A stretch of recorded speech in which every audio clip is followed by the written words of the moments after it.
Welcome everybody. If you are new to the world of sustainable fuels and energy, you've likely heard of ISCC EU. But what is it, and how do you pass an audit if you are a trader with storage? Today, we are breaking down the ISCC EU Scope Trader with Storage.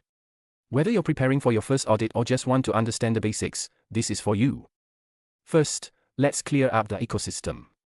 ISCC EU is for the regulated European market, focusing on energy, biofuels, and bioliquids. ISCC PLUS is for voluntary global markets like food, feed, and plastics. Our focus today is ISCC EU, which follows strict rules like the RED III directive. As a trader with storage, your job is more hands-on than a simple paper trader.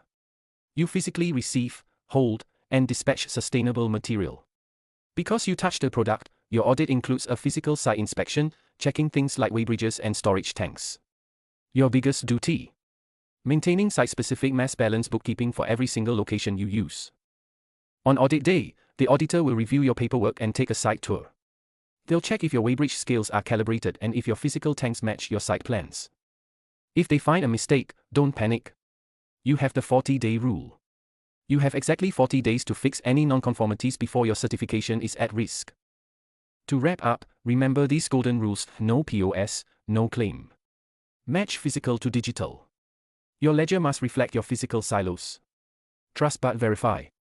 Always check if your supplier's certificate is valid on the day they deliver. Prepare for RED III. Use it or lose it.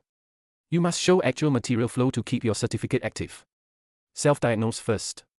Never let the auditor be the first one to find a gap in your records. Compliance might seem complex, but by following this blueprint, you'll be ready to pass with flying colors. Thanks for watching. If you found this helpful, don't forget to like and subscribe. Drop a comment if you have questions. I'm happy to help explain more and check out our other videos.